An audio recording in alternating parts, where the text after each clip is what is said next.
Hi, and welcome back to Maple History. I'm Christina Austin, and today my guest is my sister-in-law, Vanessa. Hello. So today we're going to be talking about the enigma of the St. Lawrence Iroquois. And if you didn't have a chance to listen to the last episode, I encourage you to go back and have a listen. But just to catch you up, the St. Lawrence Iroquois were the people that Jacques Cartier kidnapped and encroached on their territory near where modern Quebec City and Montreal are now. It was thought that the only historical record of them for a while was in Jacques Cartier's voyages, and that by the time Cartier's nephew, Jacques Noel, returned to Quebec, the Quebec area, they had disappeared. They were just gone. And Champlain noted that there was no people living in the St. Lawrence Valley. Oh, yeah. Okay. Yeah, which is, I'm like, it's awesome. Why would there be Why wouldn't there be people? Yeah, so Okay. it was notable. Okay, it was assumed that by Champlain that they had all been killed by warfare. He didn't say who, but the assumption was that it was the Haudenosaunee or by disease or a combination of the two, leaning towards the warfare part. And this was assumed by Champlain and the historians of the late 19th and early 20th centuries. So that's why in our textbooks, if you remember, you're talking like 2 paragraphs in a grade 7, 8 textbook, where they're saying, oh, the story of Cartier, and then the next thing you get is Champlain, and all of those people were gone. Okay. So, and that's why we kind of had that, because they're kind of working. Textbooks work on old information. They're not quite up to date. Yeah, especially ones from the 80s. Yeah. Yeah. 90s. So, 80s, yeah. 90s. Well, I bet you our textbooks were from the 80s. I think mine were from the 70s, honest to God. Yeah.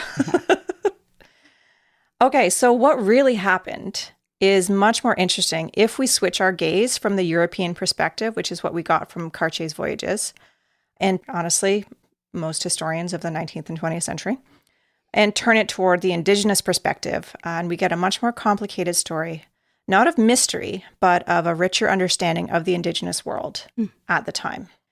Christian Gates St. Pierre writes in his article, Iroquois in the St. Lawrence River Valley Before European Contact, from the Ontario Archaeology Journal, that the St. Lawrence Iroquois, as a distinct people, occupied the area from around 500 AD onward. So as a distinct people. Wow. So he makes the point that they could have been there a lot longer, but you don't get the distinction from other kind of the early woodland people living in that. You wouldn't get the distinction from, say, the Wendat or the Haudenosaunee. Okay. The different people, because their lifeways are quite similar. So there's no distinction between the two. Yeah. Okay. Because there's fewer people, first of all, and they hadn't kind of developed their own culture in the same way. So these early St. Lawrence Iroquois were fairly typical of the other Indigenous people in the area, and like New York and Ontario and Quebec, in that whole zone. That whole St. Lawrence. Yeah, and like up to... really like Lake Ontario and down to like Niagara and like all those, that whole swath. That's where you get they call them the Iroquoian people, because it's a linguistic name rather than a cultural, because their Iroquoian language, it would be like French and Spanish and that kind of idea of like the Romance language. Oh. Like that's, so Iroquoian is is the type of the language kind of, what's the word I'm family, looking for? Yeah, family or. Yeah. So you get distinction, oh gosh, this was a few episodes ago that I talked about this, but I'm trying to remember. So you get the Algonquin languages, and so those are more like northern, and you'll get I think the Mi'kmaq are more Algonquin. Right. And also some of the Ojibwe. Okay. But then there's some blending, right? Because they're kind of in the same, the Ojibwe are more west and north. Okay. Anyways, but yeah. That's really interesting. I didn't know that there was a family of languages kind of bucketed in. Like the Romantic grouping. Languages. Yeah, the grouping. Yeah. And that's why it gets really confusing when people are talking about the Iroquoian. They're just saying, oh, they're the Iroquois. But they're not. Iroquoian is specific to language. Yes. Rather than the Iroquois is the nation. The nation. Yes. That's okay. So that's cool. That's in that. And so it's, and also because they live in similar ways, like, they hunt, they fish, they grow corn and squash, and like the three sisters. So they're kind of similar, but they're different in the same way that like the French and English fight. Like they got some similarities, but they're going to war. Yeah. So the St. Lawrence Iroquois, like I said, they're very similar, like in that all that area. They hunted, they fished, they did incorporated maize and domesticated plants in their diet. In this early time, by 500 AD, they were starting to do that. It was still newish. And how do they know this? How do these archaeologists know this? And they know this by an archaeologist's best friend. Pottery bits. Oh, yes. Yeah, it's not going to be helpful to the listening audience, but I'm going to show you some pottery bits. Not actual ones, photos. Okay. I can describe it. Yeah. So in this era, they've got, they're labeled Millockville pottery fragments, and they're characterized by little indents and patterns over parts of the pot. And so Gates St. Pierre describes it as a cord-wrapped stick impressions and dentate stamping, which I'm like, okay, sure. I guess dentate like teeth, but I don't think they use teeth. It could be. Or similar. Maybe they would. I mean, or maybe animal teeth. Yeah, like poke at it, or bones. Bones or something, yeah. And almost systematically accompanied by deep circular exterior punctates producing bosses on the inner surface of the vessel. Obviously, half of that is really people who speak archaeology would understand that. But yeah. So bosses, I'm thinking something like embossed. Maybe. That must be what it is. That's, the etymology of the word. I would assume. So the pottery style evolved again, and a new type can be dated between 800 to 650 years BP, which is basically 1200 to 1300 roughly. Can you remind me again what BP is? Before present. Before present is what archaeologists use. I think it's particularly related to when they do the carbon dating. Okay. And before present, they just picked 1950. So anytime you see BP, it's before 1950. Oh, okay. That's good to know. I was wondering if they'd set like a point of what is present. Yeah. So the 1200 to 1350, like AD, it's more elaborate with the design and structure. Still using the indentations, but they created a band around the top and bottom of the main indentation design. So making the change, making the evolution, which you'd be able to see from the earliest to the middle. And now by the time it's 1350 AD to 1500 AD is when you get what archaeologists find is a truly distinctive St. Lawrence Iroquoian style. And that's in the picture, it's the large pot that they found. And the one on the the left as well. Both of those. These two? Yeah. So I don't know if you can describe that a little bit. So for the listener, it's actually quite pretty. And it's rounded, I guess, and it goes up into kind of like the type of vases you'll see here. But at the top, the indents that Christina was referring to earlier, they look like tire treads. That's what I see when I look at them. Yeah, they do. They look like little tire treads as the border around the opening at the top. I think they have a much more geometric pattern now. Yeah. And when I was looking at them, like, they kind of looked a little Greek. There's just a whiff of... There is some influence. Definitely, I would say Greek influence, or... I mean, all of those... there's only so many ways to make pots. Yeah. So when people are making pots in one place, when people start to make pots in another place... Yeah. They'll probably start to make them in a similar way. Right. People's hands are the same. So I would say this, though. If I were to describe it, I wouldn't call this a pot. I would call it a vase. Yeah. Because a pot would be not like flat bottomed. It'd be flat bottomed and not as deep, because I would picture that it would be something that you would cook in. I see, like stir. But this is more of a vase shape with the little tire tread markings at the top. Yep. Yeah, it's very pretty. Yeah. So the distinctiveness of the pottery and the differentiations between the different eras are what allow the archaeologists to track the movement on placement or expansion of the St. Lawrence Iroquois territories. So the presence of these pottery fragments can show the interaction between nations as well. And in the case of the Basque whalers, when we get European contact, whalers and fishermen in Newfoundland and Labrador, you get the interaction between the two worlds. And so that's when you start seeing crossover. Yeah, because people bring the pots because that's how they cook. So they have to bring them with them. Right. So just to give now we're up to date of like the 1300 to 1500. Okay. So they lived along the St. Lawrence, mainly clustered around what's now Quebec City and Montreal. Just to give, because I just keep using, because I'm not great at geography. So when people are talking about geographic, I'm like, give me the city. I would say maybe by the Chateau Frontenac is what I keep picturing when you say St. Lawrence and then you say Quebec City. I'm like, well, of course it must be by the chateau. Probably. Yeah. Yeah. So, and the population estimate of when Cartier came is it seems low to me, but they say around 1,500 in that. But you have to think about the size of the villages. Like, these aren't cities. These are palisaded villages. So there'd be maybe one palisaded village, and then there's smaller satellite villages. Okay. So Stadacona was the main village that Cartier went to. And down the river at Montreal was Hochelaga. Okay.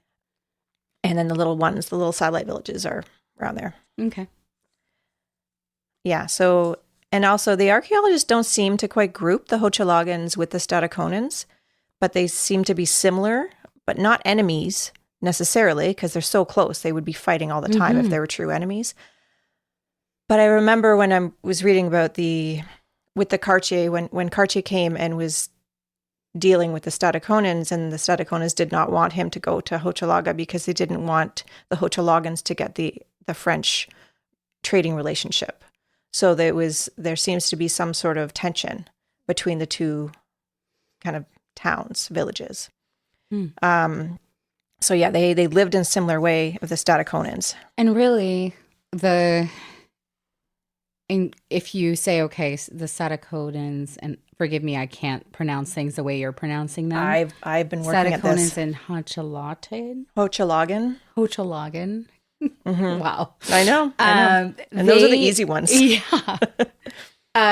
They'd be hours and hours away from one another, right? Well, yeah, because Quebec City and Montreal are quite far from each other. Yeah, they're like 4-hour drive, aren't they? Yeah, it's a 4-hour drive. Now imagine it by canoe or... By canoe would probably, those guys can book it in the canoes, though.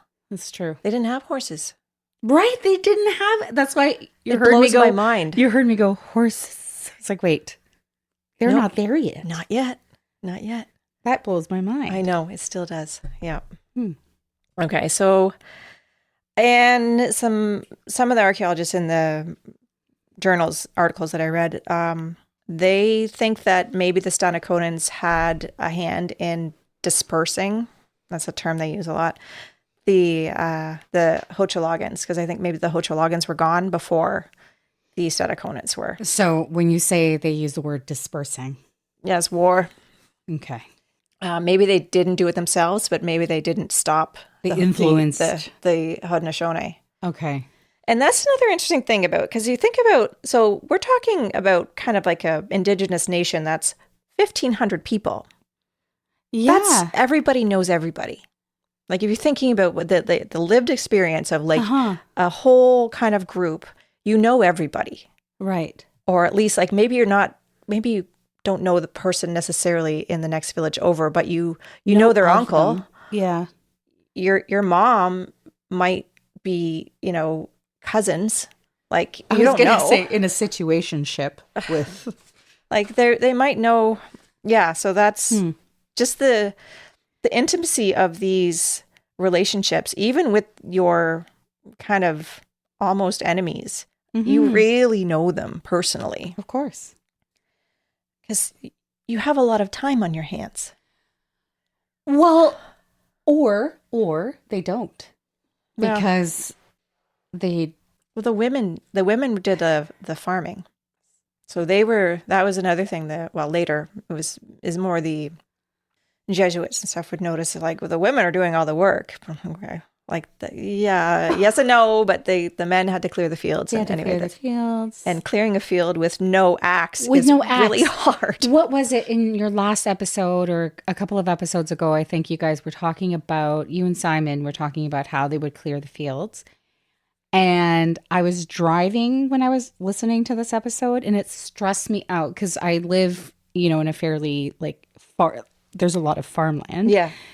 And I was looking around at the fields as I was listening to this. Yeah. I thought, how in the world? Because he mentioned the rotting the roots or something, and then that's how they clear them. Yeah, they have to choke the roots so they can pull the trees down. So I found that so interesting. I actually I rewound it and listened to it again because I'm here I am driving along by the farms by my house, and like, what? And they have these machines that honestly they look like Mad Max trucks. Yeah, to take the roots out, because we had a tree taken out once. Yeah, and it was like that root was that was gone. That stump was gone. The stump. It's so cool, though. Sure. And that's why I say maybe they did have, you'll say there's a lot of time. Well, maybe they didn't. Because there's so much to do, and everything takes so long. Yeah, because they're no iron tools. They had horses. Stone tools. Yeah, no beasts of burden. Yeah, so no oxen. That's the other thing. Because like an oxen, if you had chains and an oxen, it's still extremely laborious for men to dig that root out. Sorry. I just remembered a Heritage commercial. Oh, what? The woman that's pregnant in the fields. Oh, remember where they get... Is it the one in Saskatchewan? Yes. Yes, and when they're in the Saudi? Yes. Yeah. So as soon as you said... Sorry, for the listener, we were talking about how many Heritage commercials we can remember earlier today, and then we started naming them off. I forgot about the Saudi. They're so embedded in there in our brains. Yeah. As soon as we started talking about oxen, I was like, wait a second, there's a Heritage commercial about that. Yep. Sorry. Yep. Anyway. What, the 1880s or something like that? Yeah. Anyway. Yeah. Sorry. So no chains, no oxen, or horses, like dray horses. You don't have those. Nope. Nothing. Because moose aren't great at pulling stumps. They are not helpful. No, they wouldn't Neither be. are deer. No. I guess. They're too squirrely. No, they're not helpful. Useless. Okay. So in some ways, the St. Lawrence Iroquois, like we said, were very similar to the other Iroquois people, like the Wendat and the Haudenosaunee, so that they lived in villages. Some were palisaded, some were not, and they were agriculturists. So like I said, they grew the beans and the corn and the squash, and that made up a large part of the diet. But in a way that differed from the Wendat was that their annual trips to the coast. So the St. Lawrence... What do you call that? Not Hudson Bay. That's too far. Anyways, they went to hunt beluga and seals and like mackerel and Causeway. I can't remember. St. Lawrence Seaway? Seaway. That's it. I think that's it. Yeah, See, we got there. Yeah, we got there. All right, now I have a nerd word for you that I had to look up. Bring it. Okay. Wait, don't tell me what it is. No, you'll see. Okay. Okay. So they were hunting the whales and seals and mackerel and other sea creatures in what archaeologist Michael Plourde called an annual cycle of horizontal transhumance. Yeah. There you go. It's a nerd way to describe the annual following of a herd or the movement of a herd. But in this case, it's the St. Lawrence Iroquois are wintering on their corn and beans, etc. And then they travel the coast for the sea creature hunting. So the seals, because that they meet them where they are. They're following the herd, but they kind of leave the seals. The seals come back for that during this time, for the time period of mid-February to mid-April. So it's yeah, I know. Listen, I looked it up because I'm like, what the hell is transhuman? Humance. Like it's TRA. It's not transhumanance. It's transhumance. Okay. I know. TRANSHUMANCE.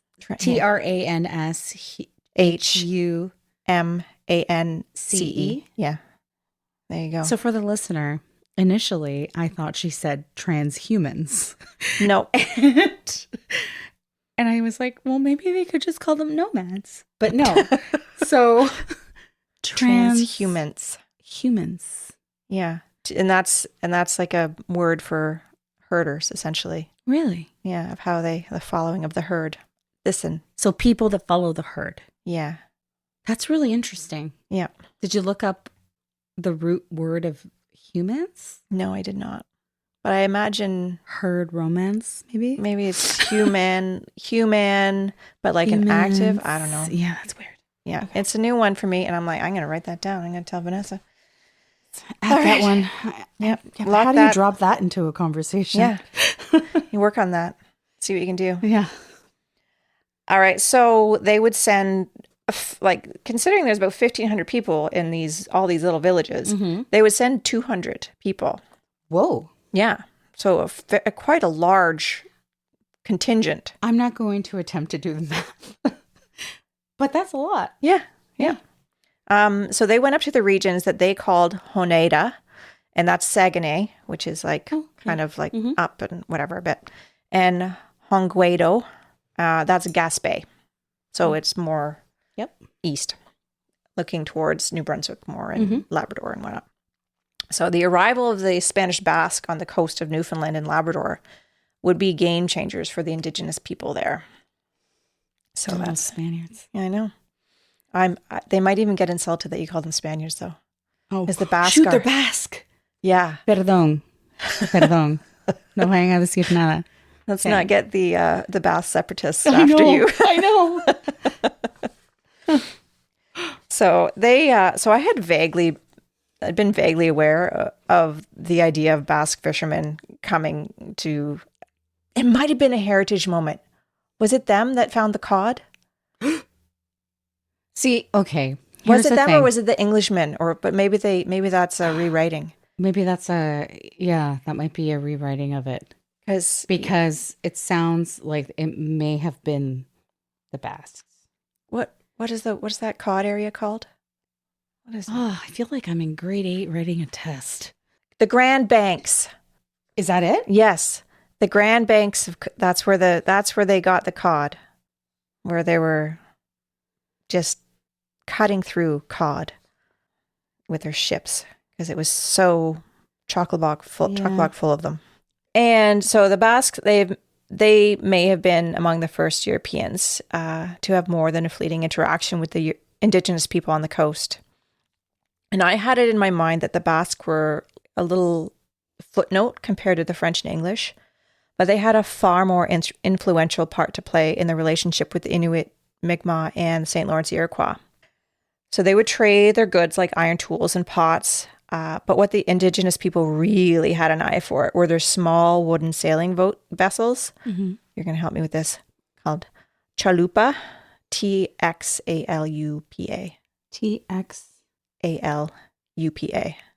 Chalupa. Chalupa? Okay. I think so, yeah. Yeah, so that the Basques called it that, and the French called them chaloupes.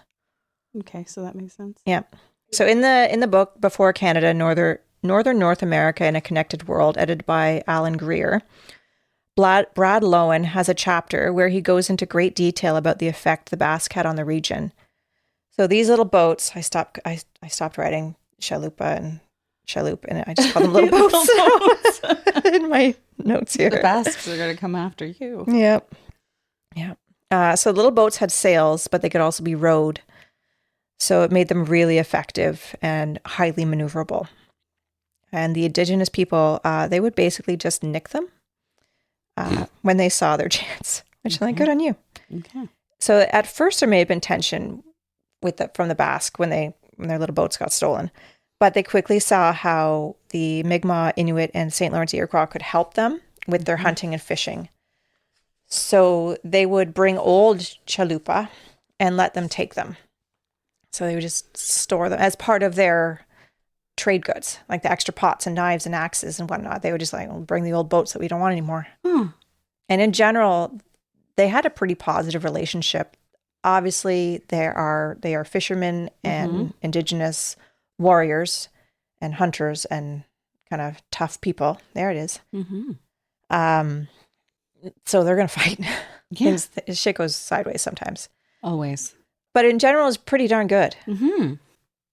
But like on the grand scale, the Basques enjoyed the opportunity to trade with them in what they called droit de pacotille, which was the right to petty trade. So they would be able to trade their little pots and their knives and axes and whatnot for some furs and things like that. And they would be able to keep the profits. It wouldn't go to the ship's owner. Whereas like whatever they got on the fishing trip, whereas the cod, or if they got a whale, the ship's owner owned that, right? Like, like they would bring it home and the profit would go to whoever had that. Whereas these, like, they got to keep the furs to trade and make the money. It was mainly the captains and the officers who got it, but they would share that with the regular sailors as well. So generally, yeah, we want to see those guys there. Yeah. And they would the trade would take place on the ship itself. They wouldn't land. They would just stay at sea. And then, so that's where the little boats are really helpful. Like pop-up shops. Yeah. They'd come up. That's basically what they were. That's a Basque or the pop-up shop for the indigenous people. Oh, they're back. Oh, wow. That's so, okay. So that's why they're able to, because they came aboard, so they spent time with them, right? So you're able to make a relationship with these people, because these guys they were like, you would want the same guys who came the year before, because you build that trust. And they know where the nasty shoals are, and they know, they know the area. And then the indigenous people would be like, oh, hey. And so around what year did the Basques show up? 1517 was their first noted, like, recorded. 1517. Okay. So, and Cartier was 1534. So we're talking 27 years or whatever before of opportunities of relationships to be built.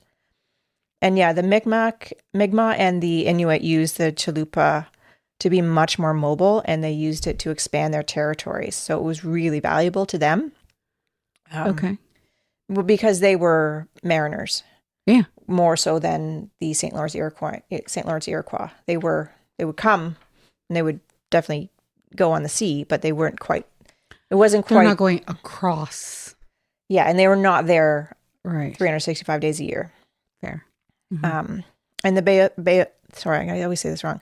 The Beothuk, they did trade with the Basque as well. Beothuk? I know. I thought it was Beothuk, but it's not. What? Beothuk. It's okay. Listen, there's a guy, I'm reading his book right now. He was on a podcast, and he and the other podcast guy kept saying Beothuk. And the guy who wrote the book spoke with people who are descendants of the Beothuk. So I'm like, it's going to be it's Beothuk. It's Beothuk. Yeah. Okay. I'm trusting him that he was correct. Yeah, I would too. So they got pushed out of some of their coastal areas by the Mi'kmaq at this time on Newfoundland. Okay. So they were, the Mi'kmaq were making a play for Newfoundland. But again, there's not that many people. It's not like, we're not like millions of Mi'kmaq. No, it's thousands. Not even. I mean, you said the other one was 1,500. I know. Yeah. So by the time Cartier had come to Canada, the St. Lawrence Iroquois had some contact with the Europeans, but not quite as much as the Mi'kmaq or Inuit, because they were not there the full year round. So they would only kind of get these little, and they were busy. They had to get their food. They had to hunt, so they couldn't devote, a week or a month. Whereas maybe the Mi'kmaq could. Okay, because they're locals. Yeah. Okay. But they were aware of the potential gains of establishing a strong relationship with the newcomer. Of course. Because but they've been there for 20 years. They keep seeing these guys, and they have awesome shit. They got little boats that we like. They've got pots, knives, axes, beads. They love the beads. They do. Yeah. So that's another way that you see the interaction between it's good archaeological evidence because it can be tracked from the style of beads that the Europeans made and brought over. Right. No, that's I just find it really interesting that so often we just hear about, like you said earlier, the French and the English, right? But then you've got the Basques. Yep. And that's just, I find it really fascinating because I don't think I'd ever heard about that. Yeah, because that's why, for me, they were always just a footnote. Yeah. The Basques were there and then they weren't. And then they weren't, but they obviously were there for like 200 years. Yeah. They had these relationships. And then, So, in the previous episode, I had covered the third and last of Cartier's voyages to Canada and how he had made a hasty retreat with his treasure trove of metals and crystals that would sell well in a children's museum gift shop. And children. Yeah. As gifts. Yeah, he liked those too.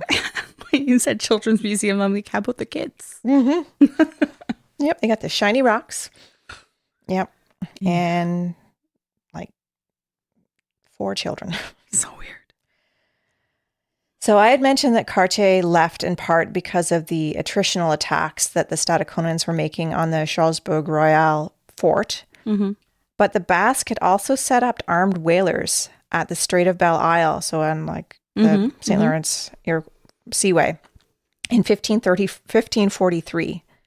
So, and they probably did that in cahoots with the Stadaconans to choke off support of Cartier's colony, for Cartier's colony.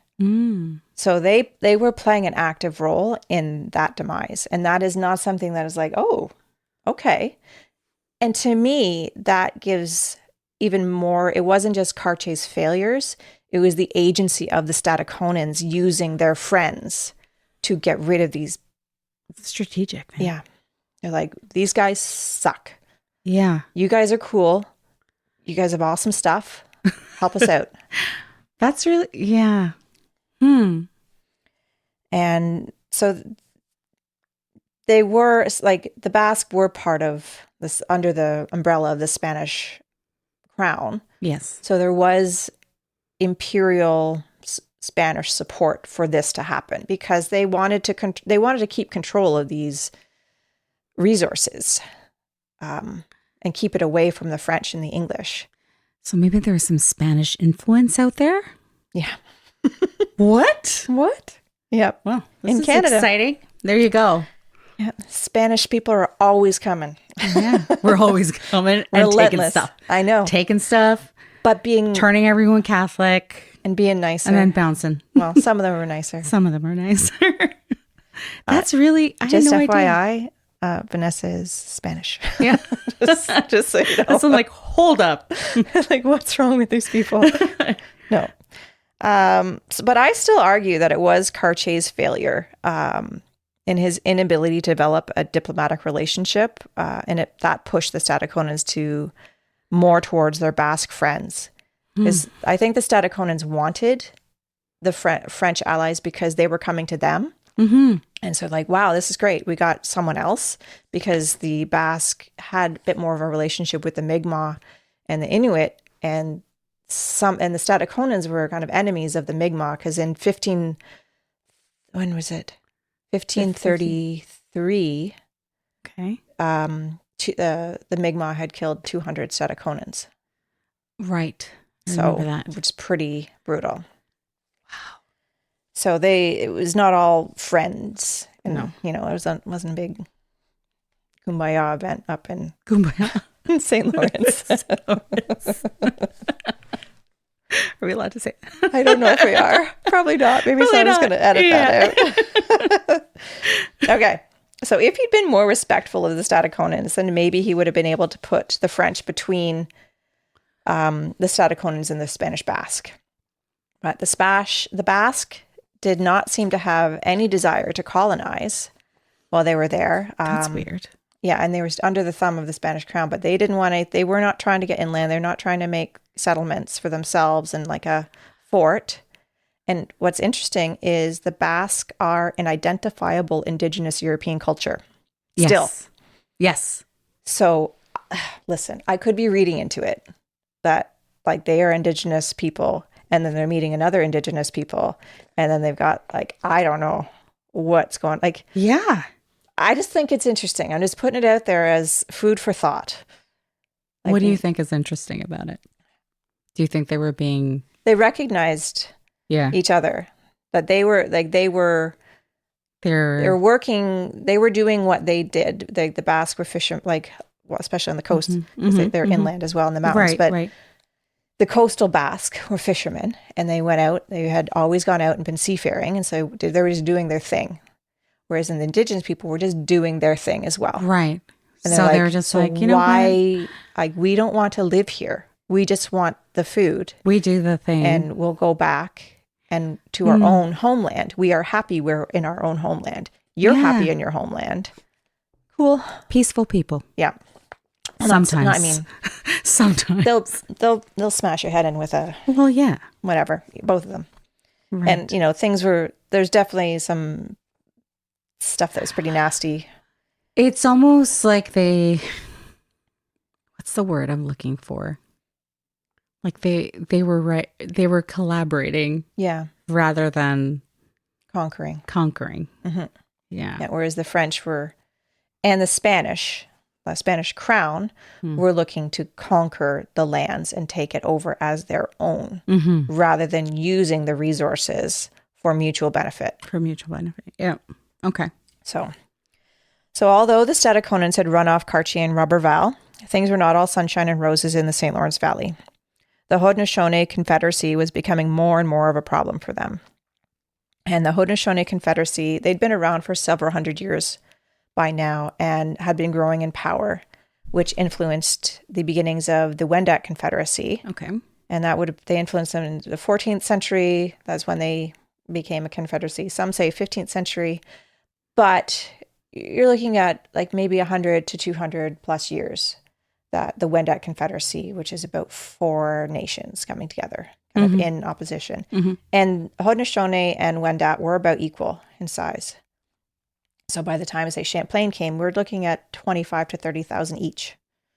Pretty like matched. Oh, wow. Okay. Yeah. And at this time, the Wendat were moving away from the north shore of Lake Ontario. That's when they were moving into the more Simcoe County area. And the Stadaconans and the St. Lawrence Iroquois had begun their move from their long-held territory in the St. Lawrence River Valley.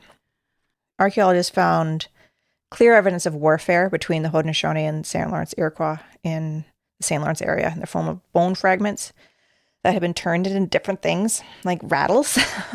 Not baby rattles, they like for shaman. Beads and tools. Yeah. Nice. But that's the stuff that stays, right? Yeah, like they find of course. It. Huh. Yeah, and so... Okay, so they left the St. Lawrence area and came down towards Simcoe County. So the Wendat were on the north shore of Lake Ontario. So they were separate. Oh, okay. Sorry. Okay. But we'll see the connections in a second. But in the St. Lawrence Iroquois, they're the ones in the Quebec in the St. Lawrence River Valley. Okay. So yeah, so like I said, the tools that were the bone, anything made of bone, you're going to find, and you don't make things out of the bones of your family. Of you your make it people. Out of, you make it out of your enemies. Yeah. So that's what. So the abandonment of Stadacona and the surrounding areas was slow, and then all of a sudden.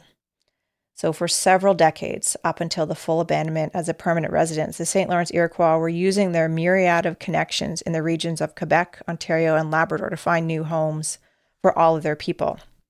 It was not a brutal dispersal by an enemy, but a purposeful transition into familiar communities when faced with increasing threats by the Haudenosaunee.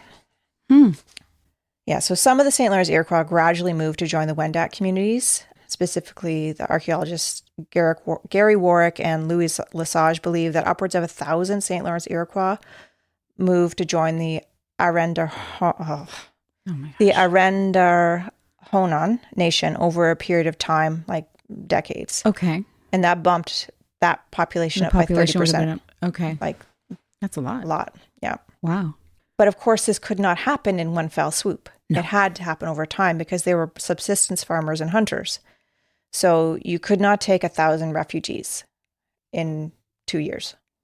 It would have to be like, I mean, not if you're a subsistence farmer. We can take a lot now. Yeah. But we have industrialized agriculture now. Right. Huh. But what they would have done is negotiate with their kinship networks. Like I said, everybody knew everybody. Right. So, and I've gone quiet because I'm just trying to picture it all. Yeah. It's almost like you need those maps with the little strings on them? Hang on, I do have a map. When you're pinpointing, like when you put a pin somewhere and then you take a string and you map it to something else. Yeah. So that's what I'm trying to do in my head because there's so much of that area is familiar. Mm-hmm. So I'm trying to picture how all of that would go down with the traveling, like of who's where. Yeah. So here's a general picture. So you've got the Wendat in and around Barrie, Penetang, Midland. Austin country. Yeah. And Elliott country. And down, and then you have the neutral around like Alliston. Okay. And the Tayonate something, sorry. It's not in front of me, so I can't. It's okay. The Patoon is what the French probably called them. The Niagara area. Okay. And they were more neutral between the Wendat and the Haudenosaunee. Mm-hmm. Same as the neutral. We're quite neutral. Right. And so that's where you have, so those people. Haudenosaunee are on the other side. So they're more New York State, and they were New York State and more east. So they would push against, say, the indigenous people in Maine. And, okay. Whew. So I that's thought Maine, and I was like, maybe Mi'kmaq is New Brunswick and Newfoundland and Nova Scotia and PEI. Maritimes. Yeah. Okay. And then north of Simcoe County, you have the Algonquin Nation. So like Innu, in textbooks, they call them the Montagnais. They call the Innu. And the Algonquin and other, and then kind of. So it's almost like go up Highway 11 off the 400, and then you're in that territory. Yeah, and then in Ojibwe as well, but that's more that they kind of moved in a bit later. And okay. I give you a vague-ish picture. And thank you for using places that I am familiar with. Yeah, but I have to do that too because I have otherwise I don't. Yeah. Right. They put up in the history books, they put up like the maps, and then I have to go Google Maps and see what cities there now. Yes. Because I'm like, you're like, wait, you want me to know what this is? We're talking Aurelia, and we're talking, we're talking Aurelia, and we're talking Barrie, and we're talking Midland and Penetang, and for the Wendat. And then we're going to be getting into that later. No, that's really cool. And then the Haudenosaunee are coming over, but they don't actually ever live. And then the Haudenosaunee kind of move in later to where we are now in Grand River. So they would. Okay.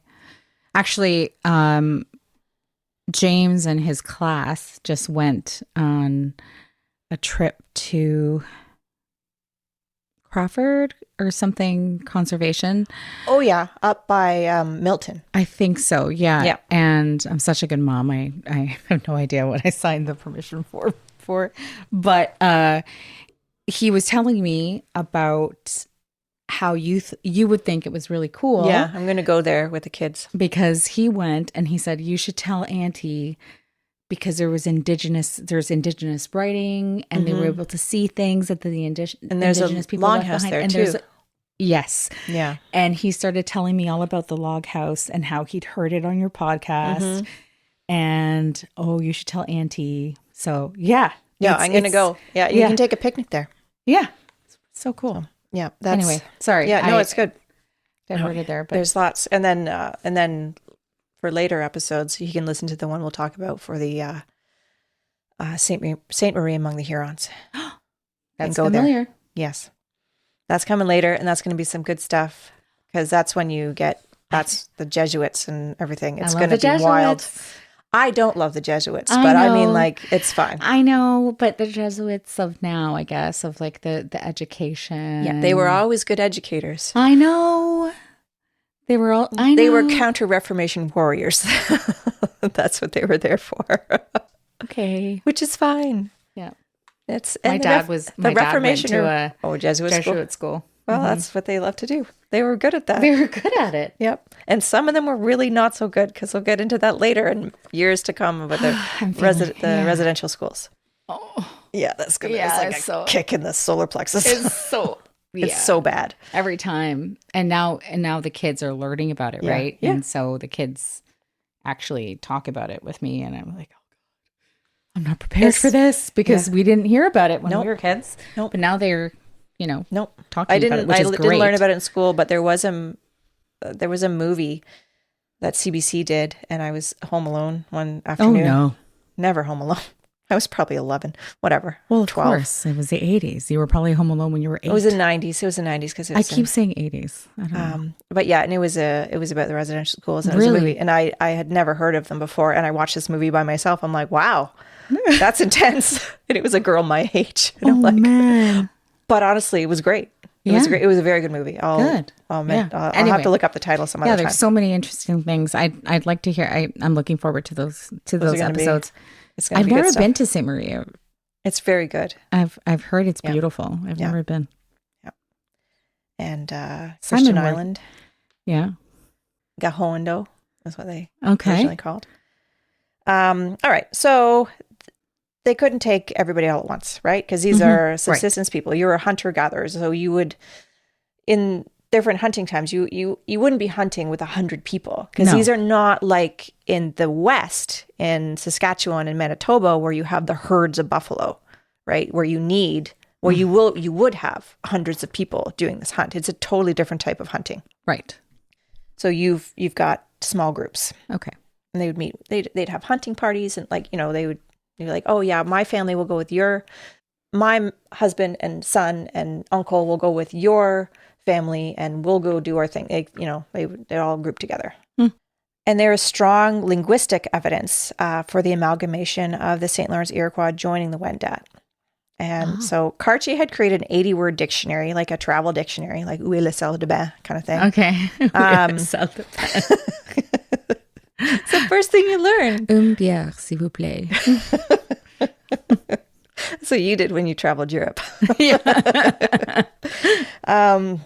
The St. Lawrence Iroquois words, and the anthropologist John Steckley used this in his examination of the Dictionnaire de la Langue Huron by the Recollet brother, Gabriel Segard. So the Recollet came first before the Jesuits. Just drama with the Catholic Church. Drama. So they created this. He wrote this in like 1623, 1624, when he was living with the Wendat. And so Steckley went through Segard's Dictionnaire and found that Segard was not recording 3 Wendat dialects, but it was in fact regarding 2 Wendat dialects and the St. Lawrence Iroquois language. So, and he went through it fairly systematically in the way an anthropologist of languages would do. Yeah. But I'm like, I'm not going to go through that, because I don't understand. It's I'm not great with languages. I got English and that's it. You got 3. I have the 1. And I have grade 12. I was listening French. to a podcast the other day about there was a linguist. Oh, of course. I love learning about it. It's fascinating. Oh, did you know, this is totally off topic, but Doesn't matter. What is the singular form of you? Is it not I? No, what is it? Thou. Oh. So this linguist was saying that we should bring back the thou. It was a revisionist history with our local Malcolm boyfriend, Gladwell? Malcolm. Yeah. Who I think is amazing. Isn't he from Elmira? Yeah. Yeah. Or Waterloo. He likes to say he's from Waterloo. Yeah, Elmira's too Probably boring, but he's from Elmira. People would be like, excuse me. But yeah, so he had someone on there, and they were talking about his Canadian isms and yeah, And this linguist was saying bring back thou. Bring back thou. Do you know what the biggest driver of language change? This is from another nerdy thing that I read. Biggest driver of language change in the past few centuries, teenage girls in their writing, the writing of letters and how they communicate. And that's how you get, because they're prolific writers, communicators. Yeah, they are. And that is how language kind of got codified, and spelling and language. And it continues to be a major driver in language change. Interesting. Of young women. Listen, just wanted to put that out there. That's very useful stuff. That is very useful. Sorry. But anyway, back to... So I'm sure the Wendat and St. Lawrence Iroquois young women were the power drivers between all the languages. They were. And they were probably the drivers of they were the ones doing the work of creating these relationships. And the men had their own ways of doing things. But then anyways, that's going to be, I haven't read it. It's really hard to get I do want to get more articles and books on Indigenous women, but they are few and far between. So story of our lives. I'm working on it. So I know this has been very much a traditional male-centered history so far. I am trying to find resources. It is tough. Maybe you can connect with like a local Indigenous woman, or and there's what do they call it? Language keepers or knowledge keeper. Knowledge keepers. Yeah. Yep. They and might be able to help. There's people at the universities as well. Of course. Waterloo has a good connection because they have a campus in Brantford, and there's the reserves out there. So they're developing that. I just drove by that campus last week. Yeah. Anyway. Yeah. So the St. Lawrence Iroquois they moved in with the Wendat. That was one of a large part, because you think about a lot of them were the sedentary agriculturists. Mm-hmm. Some of them weren't. Some of them, they came home, but they went out for a quarter of the year. Right. So these would have been some of the people who went with the Algonquin, who are more north. Okay. And some of them just didn't come. They just stayed in Saguenay and Gaspé. Okay. So there's a fair amount of evidence of the shift of by way of the Iroquois, St. Lawrence Iroquois friends, the Basques. So this is going to be really interesting. So Gervais Carpin wrote about the history of the word Canadien, and in it he writes how the Basques were referring to a group of indigenous people as Canadien or Canadaquois between 1600 and 1650, well before it was a name for French settlers. So Brad Lowen believes that these Canadiens are the descendants of the Stadaconans who left the St. Lawrence Valley for good. So he writes, their Iroquois identity as Canadiens survived to about 1650, after which they assimilated as Mi'kmaq and Innu to complete the Indigenous cultural boundary shift in the estuary. So there we have, who are the first Canadiens? St. Lawrence Iroquois. What? So that is a little bit how you get a little throwback to our heritage moment of Canada. So they are the Canadien. They were. It means the village. Yeah, and they were the people that's what the Basque referred to them as. That is so cool. Yeah. That's really interesting. I've never heard about that. Nope. I was so excited when I read that. I'm like, wow. They're figuring this out now, because the historians and archaeologists and anthropologists are looking at what were the Basque up to? Like, how do because it's hard. We have the archaeology. Right. But how do you tie that into what was happening? You still need the historical record, and it's just, we just don't have it. And you find those patterns, and then you find how... And then you see what the connections are. Right. That is so interesting. Yeah. Okay. So the story of the St. Lawrence Iroquois did not end with Cartier's departure. No. They continued to live and move within the area of St. Lawrence for several decades as they made their purposeful migration out of the area because of the increasing danger from the Haudenosaunee. Because this, Haudenosaunee. I know they're going to be they're going to have a whole story. It's going to be great. Because they can attack a sedentary village. They can attack a village that has agriculture. Like, you can only fortify so much. Right. You're going to get picked off. Because when the fields aren't fortified. That's why and if you are being attacked in the field, you cannot cultivate your field.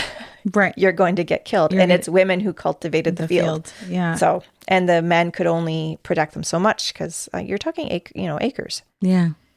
So anyways, so instead they use their centuries-long kinship networks and knowledge of the land in Ontario, Quebec, and Labrador to carry on. So they continued to be part of the story of the development of the relationships between the French and English settlers well into the 17th century, when they finally became indistinguishable from the Indigenous nations they had migrated to. They are the first Canadians, and their descendants continue to call Quebec home to this day as members of the Huron-Wendat Nation. Wow. Yeah. They're still stewards of the land as part of the Huron-Wendat. That's amazing. Yeah. Honestly, I find that so interesting. So, yeah, when I first read about this, I was so excited. I'm like, because I was always curious, like, what happened to them? Where did they go? They didn't go. They separated, but they're still watching over the land. Aww. So they're still here. They're still here. So wow. And I think it's really important to understand that. So we have these really cut and dry ideas of what a nation is and a culture, and that there is a boundary between it, and that never the twain shall meet. And so, but they do not have that.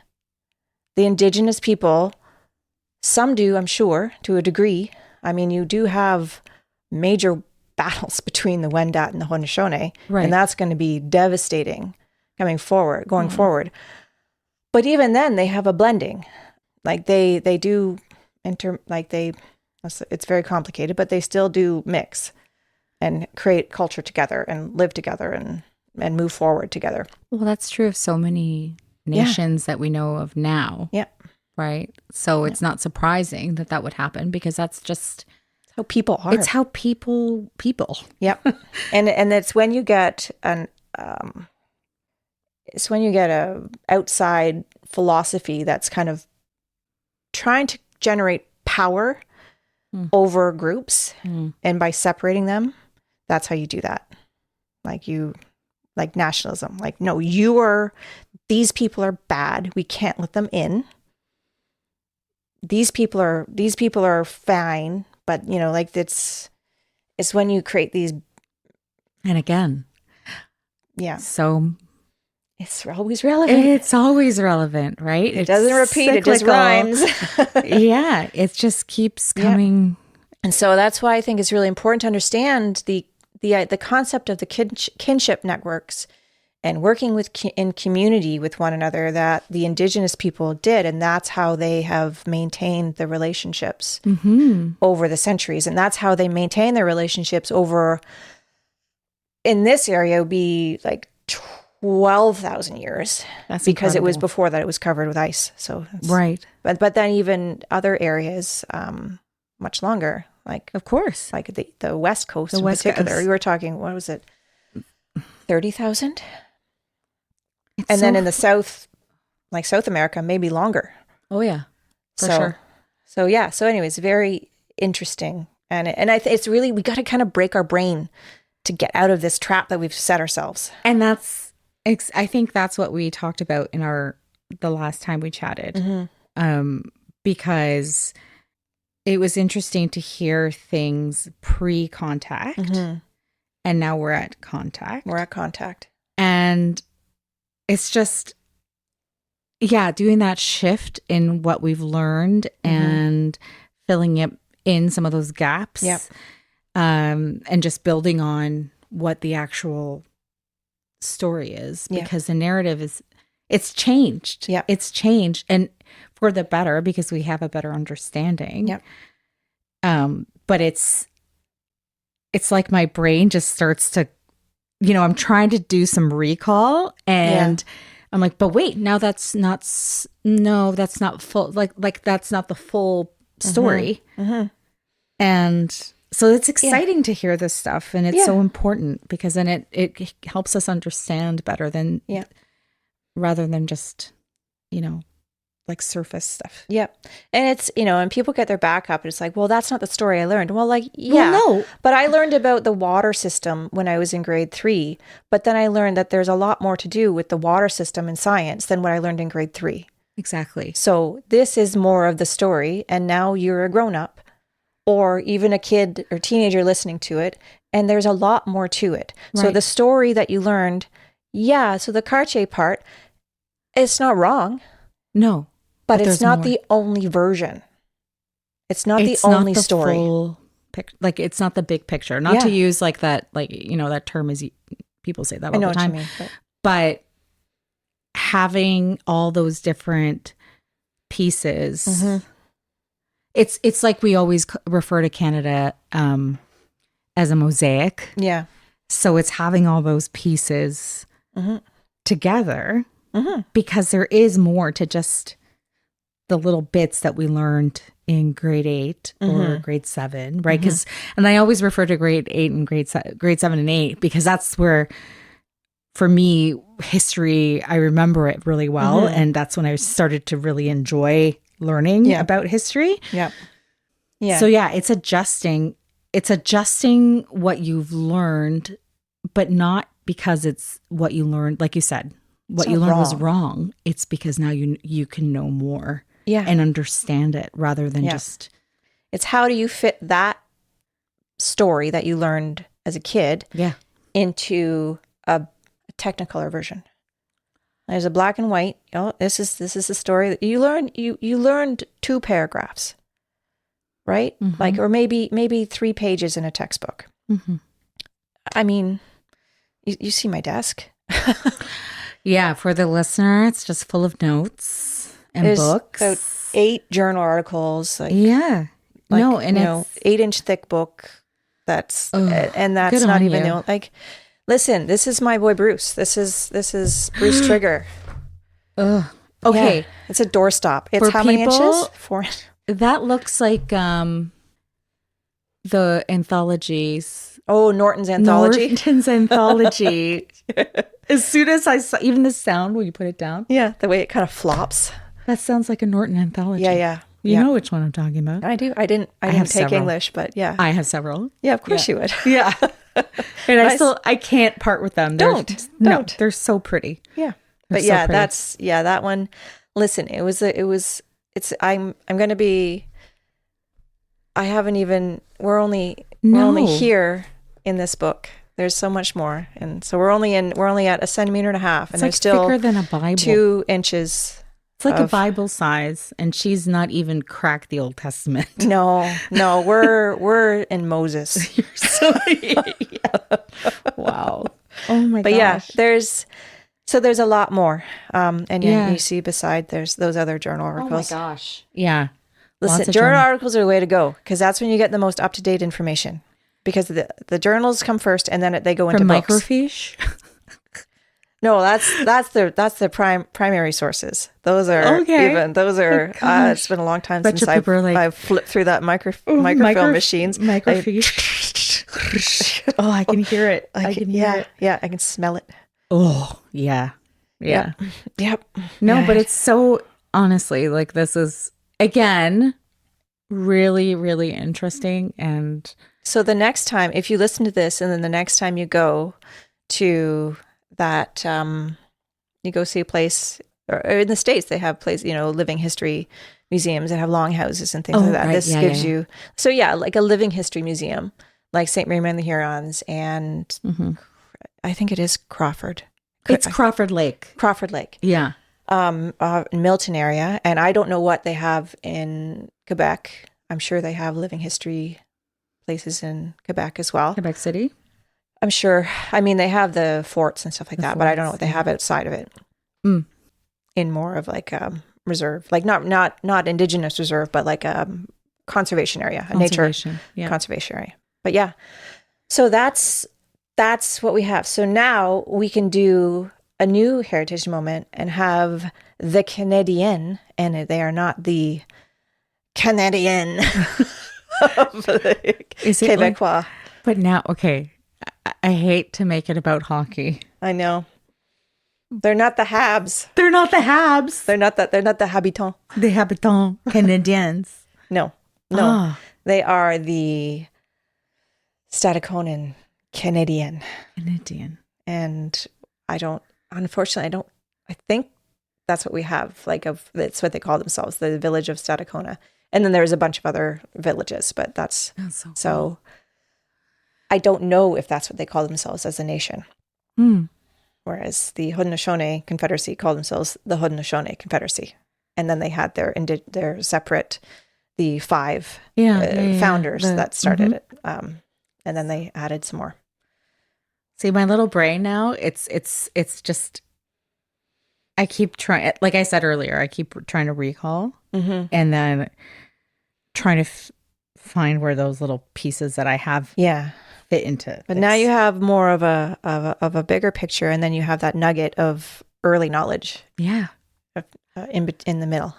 Thank and then you. You can fill it out. So cool. So cool. I told you there was going to be pottery and linguistics. I love linguistics. Yeah. I love linguistics. All right, let's go get a big glass of rosé because it's Mother's Day. Oh yeah, happy Mother's Day. Yeah, to all people who are mothering. All people who are mothering. I hope you have had a good day. And if you're listening to this later on, I hope you just had a good day. Yeah. Whatever day it is. Whatever. Yeah. And if you want rosé, go get a rosé. Now's the time. Definitely. Okay. Bye, everybody. Thanks. Oh, and sign up and like and share and all follow, that good stuff. Share, save. Yeah. Download. Tell your friends and your enemies. Tell everybody. Yeah. All right. Thanks, everyone. Bye. Bye.